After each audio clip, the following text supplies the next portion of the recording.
Canadians are watching American media, and what we're seeing is a lot of hate happening down south of our border that is tearing the country apart.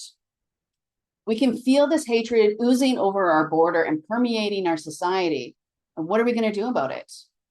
Well, the government, Carney's government, tabled a new bill, Bill C-9, the Combating Hate Act. What does this mean for you, your business, your career, or your family? Well, that's what I'm here to talk about today. To start with, I am not a lawyer. Okay, I'm not a lawyer. I'm just someone who watches a lot of news, reads a lot of stuff, including the bill, and is just trying to explain what I think it all says. So do not take what I'm saying as legal advice. If you get into trouble, call a lawyer. Do not say Shannon said it was okay. So what is Bill C-9? The Combating Hate Act is, well, basically it's an omnibus act to improve Canada's criminal code. We have anti-hate laws in our code already. Freedom of speech is limited by hatred. Inciting hate is not protected under the freedom of expression in the Canadian Charter of Rights and Freedoms. In fact, the Charter of Rights and Freedoms doesn't even say freedom of speech. So that as a right is as an unlimited right to be able to say whatever you want to say, regardless of what other people feel about it. That's an American right. That's the cornerstone of American society, the core of American diplomacy, democracy. And they're having a big, huge freedom of speech discussion down there right now, thanks to the whole Jimmy Kimmel thing.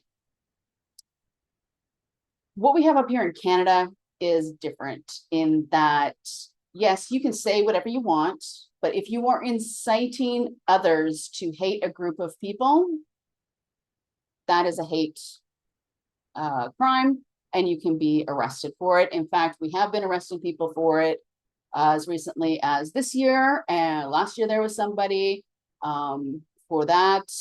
We have arrested a number of people for that crime, and some of them do have the added benefit of being charged with domestic terrorism as well. So when we talk about inciting hatred, it's an extreme thing that we're talking about. We're not just talking about the fact that you told your neighbor that you didn't like a certain group of people and were making offhand racial jokes or having really terrible thoughts about a group of people. That isn't covered in this. Now, the criticism of this Bill C-9, and you're going to see the criticisms coming out, but one of the big criticisms of the bill from the left and from the right is that they fear that it's going to limit our rights to protest because the Charter of Rights and Freedoms provides us with the right of assembly and protest. This bill does not limit that right. Or I shouldn't say that. It doesn't remove that right. We never had the right to unlawful or violent or hate-filled protests. We've always only had the right of peaceful protest. That is still your right. You can still go and do that. What this bill is saying is if you have a protest and the intent of that protest is to instill fear in a group of people or intimidate them, then that's where you're going to be crossing the line. What does that look like? Well, that looks like, let's take the Palestinian-Israeli conflict, because Canada's really great at having a bunch of people from a lot of different places, and we have a lot of Israeli Canadians and Palestinian Canadians, and there's a ton of protests on both sides. So if the pro-Palestinian group decides that they're going to protest and they set up camp in front of a synagogue in order to stop people from going to their religious service or to intimidate them from feeling safe in Canada, that is considered a hate crime under this this act, from what I can tell. If you are spray painting hateful comments or symbols on the synagogues, on the mosques, the temples, the churches, the whatever religious building, that is considered a hate crime in this bill. Right now it's not, but in this bill, it's filling that gap. What it also does is it removes the Attorney General consent. So it's going to remove the Attorney General consent. Right now, so let's say for the freedom of speech limitation, where somebody is inciting hatred through a podcast, online posts, or assemblies, well, the law enforcement would have to go to the Attorney General to say, okay, well, we think that this person should be charged with hate, and get that from the Attorney General. That's not the case. They're removing that. They're removing the Attorney General consent so that they can move more quickly without needing that approval to speed up interventions against hate propaganda. What this also will do is it'll put a mark on your record. So if the RCMP wanted to charge you with a hate crime, and the Attorney General didn't think that they were going to win the case, you wouldn't be charged with it. So it wouldn't show up on your record. Well, now they can charge you with it, even if the Attorney General decides, or the prosecutor decides later on, not to go forward with that charge. Because of course, anything you're charged with, you're considered innocent until proven guilty. So, but this stuff does get reflected on your name and your record.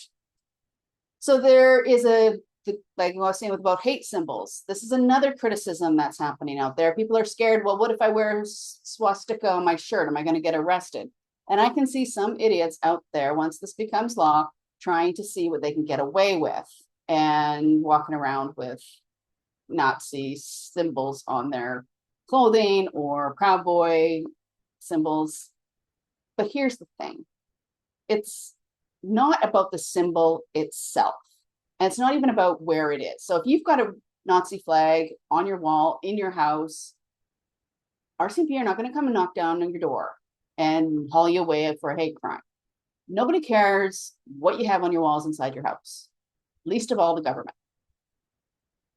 If you're walking down the street, okay, you're just probably some odd person. But if you are wearing a swastika shirt and you walk into a Jewish neighborhood and a Jewish deli, that is when it gets to be a hate crime, and you can get charged with hate crime, because that symbol has real significance to that community. And I don't think I need to go into why, but if you wear the swastika into the Jewish community, into the Jewish deli, you're going to be charged with a hate crime, because the intent is to intimidate others.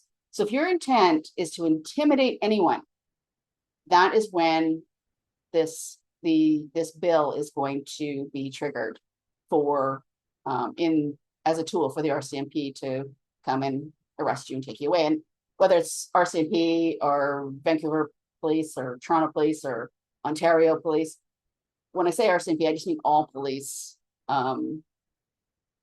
groups.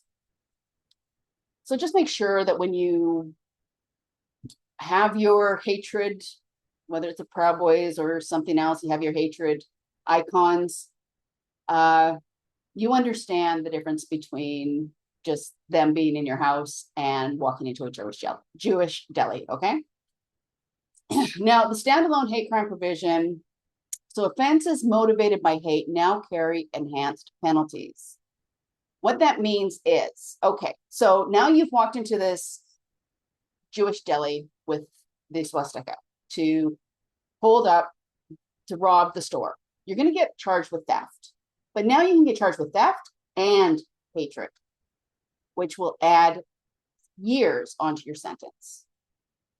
Anywhere from 5 to life, depending on the crime that you're committing. So if you go and you beat somebody, you get into a bar fight, and um, you're then charged with assault for whatever reason, but that person happens to be in a group that you have publicly said that you hate, or they can prove that you hate that group, they can add hate onto that assault charge, even if the fight had nothing to do with that. So be careful with your hatred. In fact, don't have hatred at all, is my opinion. But you're going to sit there and berate a group of people for being horrible, terrible, and scum of the earth, and then you get in a fight with one of them, expect that a hate charge is going to be added onto your assault charge. And that's going to add years to your term. Now, the criticism of that, of course, from mainly from the far left, is that adding years to someone's sentence isn't good. It's not a deterrent.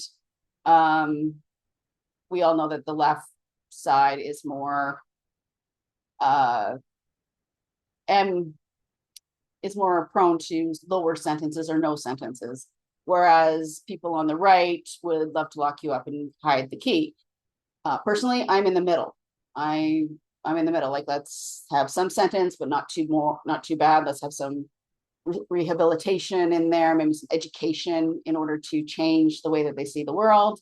That is where I sit, but definitely have some sort of sentencing. Wherever you sit, let me know. Let me know in the comments. Should we throw away the key? Should we just kind of give them a little thing on the wrist and say, okay, well, just don't do it again? So let me know. And why you believe that, because once again, I'm willing to change my mind, but you have to give me the facts. The facts. If I'm wrong about anything, I need the facts to show that I'm wrong, and not just one little survey, because one little survey isn't enough. I need lots of facts. So why is this so important in Canada? Because this isn't the States. The States has centuries of hatred to work through right now. Their hatred goes deep into their history. Well, Canada's hatred goes deep as well. We just don't talk about it very much. There's enough hate in our country to worry about, to be concerned about. And the fact that people come here from different places and they're from different sides of a conflict is of note as well. I'm not saying immigrants are all going to be hating each other. I'm just saying that it is a fact of our world and our country. So we have to have guardrails and rules that people have to follow to know what is allowed here in Canada, what is appropriate, and those things have to follow what our Constitution values. And our Constitution values peace, order, and good governance. It's about the community over the individual. Where in the States, it's all about life, liberty, and the pursuit of happiness, where the individual's rights are more important than the community's. We've had some issues in Canada. If you've watched my other video on can we avoid hate like Charles Kirk's video, you're going to hear of some other incidences where we've actually arrested people for hate speech or inciting hate through speech, because that has been a crime since 1984, when James Keegstra took the Charter of Rights and Freedoms, freedom of expression, all the way to the Supreme Court to overturn his hate crime charge, and was told, no, freedom of expression does not protect the individual from hate crime or hate from inciting hatred or educating people to hate a group of people. So, but there's been other things, like there's not just the ones that we've arrested for inciting hate. That's one thing, but we've also had people who have run people over because they are of a certain group. And that's a problem. We've had a school that's been shot up 3 times for being a Jewish school. Now, thankfully, all those times it was a Jewish holiday, so nobody was in the school. But this is in Toronto, and it's been shot up 3 times. So that's an issue. But here's the thing that you really need to know. Toronto police, like this is just Toronto. And yes, a lot of people live in Toronto and the Toronto area where the police cover, but let's just say that there's a lot of people that live at other places as well. Toronto reported 443 hate crimes last year. That was a 19% increase from the previous year. Across Canada, we reported over 4,000 hate crimes, which was a 32% increase nationally over the previous year. And if you look back to 2018, it's 169% increase over the last 7 years. And if that doesn't set off alarm bells, I don't know what will set off alarm bells. We definitely need to be clear and concise about what is appropriate and what isn't appropriate in Canadian culture. And that's why that is so important. And here's the thing, it's not just the Jewish community or the Muslim community, it's also the Black community, the LGBTQ community. Other communities are feeling affected, and there's always sub-communities as well, not to mention the Indigenous communities. So there's a lot of, Canada's made up of all sorts of people. And unfortunately, some people feel resentment and get angry. They don't like seeing certain people in certain positions. And then it grows from there because they dehumanize a whole group of people. It's not going to stop either. All we have to do is look at the States, but not just the States, Europe itself. The amount of extremism around the world is growing. The right wing, the far left, the far right, they're both have these groups that are organized, that are trying to elicit hatred in the other side. Or for the left, it was let's hate white men and get everyone fired who doesn't agree with us or who doesn't comply with what we think is okay with society, who says the wrong things, maybe puts out some sort of okay symbol with their fingers. Now all of a sudden we're going to get that person fired because that's a symbol of some sort of hate group without ever having any proof of it. So people were getting fired just on innuendo, and they were calling for people to get fired, and they were calling for people to have consequences to rumors and gossip and not to actual convictions. So that's a hateful request. You want to cause another person harm because you hate who they are, and most of it was white males at the time. But on the right side, we have a lot of hatred towards LGBTQ, different races, depending on which hate group, organized hate group on the right. There's more of it on the right, that's for sure, going towards the left. But on the left, you also have the pro-Palestinians who are hating the Jewish Canadians and causing them a lot of fear and intimidating them. So we do have this here, but it's all over the world and it's only growing. And we really need to ensure that, like I said, we have peace, order, and good governance. It's important. Canada has a reputation for being a peaceful, orderly, welcoming country. And the one thing that all Canadians can agree on is that we're not American as an identity. That's one thing that everyone can agree on, is that to be Canadian means you're not American. And part of their culture at the moment is deep hatred. Actually, it's not been at the moment. There's been deep hatred throughout their history as well. So Canadians, to be different than Americans, we really do need to look at hate and racism and this whole idea of punishing each other for being a certain way. What do you think? I mean, it's up. Let me know. What criticisms do you have of this bill? I've told you what's in the bill. Let me know if you have any criticisms of it. If you have any concerns about it, I guess that's the same thing. And what do you think about hatred in Canada? Is it growing? I mean, according to the legal stats, it is. I mean, for example, in the States, reported hate crimes went up to 11,000 in 2024. In Canada, it was 4,860 something.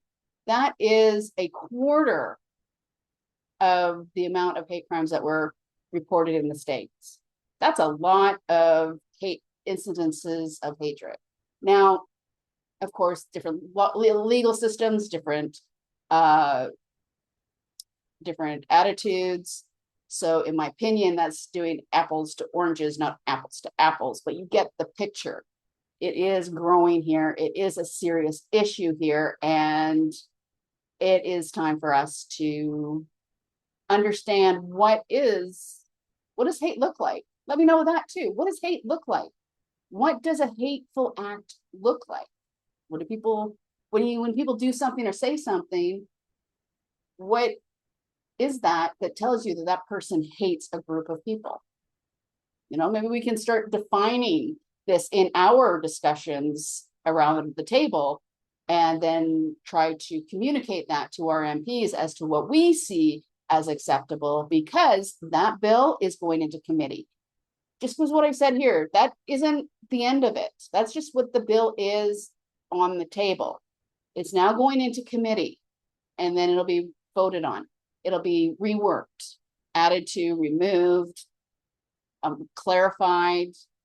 So if you have something that you want to clarify in this bill, tell your member of parliament so that they can go to the committee and say, look, this is a concern. This is where we think we should go.